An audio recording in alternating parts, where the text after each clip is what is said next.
on the ring, I can burn out completely. No embers remain. Only white ash remains after the fight. No jokes this time. Let's talk about Ashita no Joe.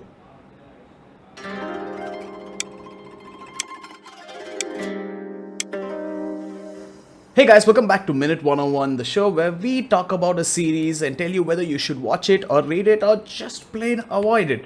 Today, we're gonna talk about Ashita no Joe. Ashita no Joe is another boxing manga. But why are we doing so many sports manga? Honestly, I don't know, but Joe is a classic treasure and we will treat him as such. Now, before we talk about the story, Ashita no Joe was a monumental series at its time. Not only did it change the way the whole anime industry worked, it also gave a lot of hope to the Japanese people. Firstly, it was very inspirational and it became an iconic classic that people used to reference all the time. In fact, in Bakuman, there are a lot of Joe references, especially with how the main characters start their journey into becoming mangaka. Now, Joe was also released in a time where Japanese society was very, very restrictive.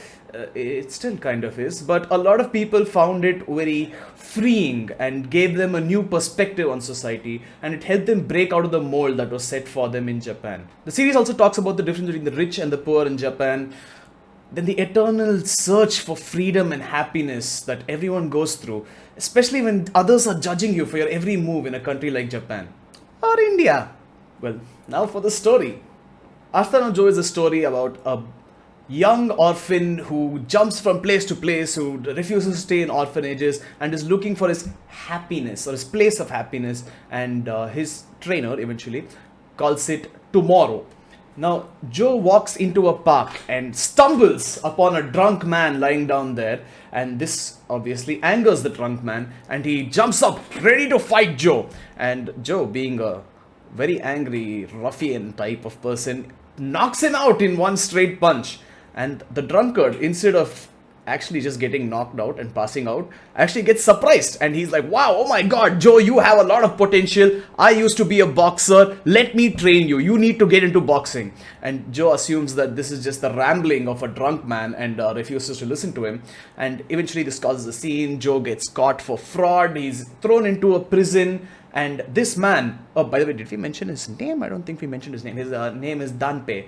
And he comes in and meets him every day and gives him little notes which give him lessons on boxing. And he says tomorrow's lesson is going to be XYZ. And that's what he basically teaches him boxing through notes. Now, Joe is like, I don't care about boxing. And I don't want to do anything. I'm in prison. I don't care. And he realizes that prison can get very boring. Who would have thought? Sitting in a cell all day long can get boring. But he does practice the boxing moves that are taught to him and eventually actually becomes really good at them without even realizing it.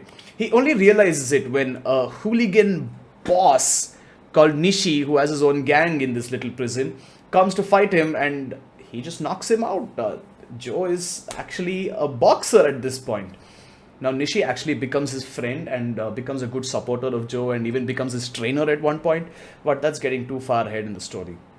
So, Nishi actually becomes friends with Joe by going into a high security prison that they're transferred to, and they try to break out of it. And they almost succeed, except a guy called Rikishi stops them and foils their plan. This obviously angers Joe. Did we mention Joe has an anger problem? I don't think we did, but it should be pretty obvious by now. This angers Joe and he decides to seek revenge on Rikishi. And they decide to fight, except in an official prison boxing match. There are a lot of details which go into this, a lot of setup. Danpei teaches Joe a lot of cool techniques. And in the end, on the fated day, they both start fighting. There's a mini boxing ring set up in the prison. They fight and Joe gets beaten to a pulp, and right as Rikishi is about to finish him, right at the last shot, Joe throws a counter. And if you watched our Hajime no Ippo video, this might remind you of Miyata, who seems to have been inspired by Joe. But yes, Joe counters him, and they both fall at the same time, leading to a draw.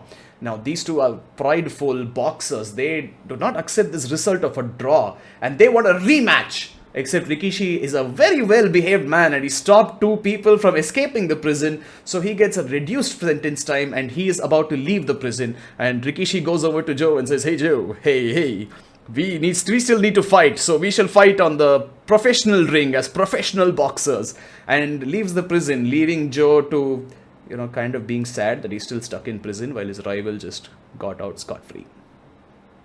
Okay, I'm getting a little too ahead of myself here. This series is a little special. Firstly, it's very close to my heart. I failed biology, but it's very close to my heart, and it should be close to everybody's heart who's seen the series, because it is very emotional. A lot of people have said, hey, I know what's going to happen now. I know XYZ is going to happen. And then even though they predicted it, they are gut wrenched and they start crying because of the emotion that comes out, because of the pure emotion that just flows out through the manga and the anime. And I really do not want to spoil any bit of it, because there are a few plot twists and it is very real. What you have at the end is a story about a man who's on a journey to find happiness, finds boxing, goes through the struggles of boxing, goes through the struggles of life, and goes through the realities of life that come up and are thrown at his face, and he has to learn to deal with them. And it actually goes into depth about stuff like, trauma. It goes into stuff like, which a lot of sports manga completely avoid, which is, the problems you face once you get into the ring and actually see something bad happen. Well, it's very real. That's all I can say. It's very emotional and it is absolutely beautiful. If anyone ever tells you that Joe is overrated, stop talking to that person right away. You should watch it, definitely. So, Ashita Joe, read or not? Weeb101 says read! Please do read it. Let us know your thoughts in the comments down below. I'm pretty sure a lot of you already know Joe, so yeah, please let us know what you think. We'd love to have a discussion about it. Joe Mama got him. But yeah, like, share, follow, and we shall see you next week with another recommendation.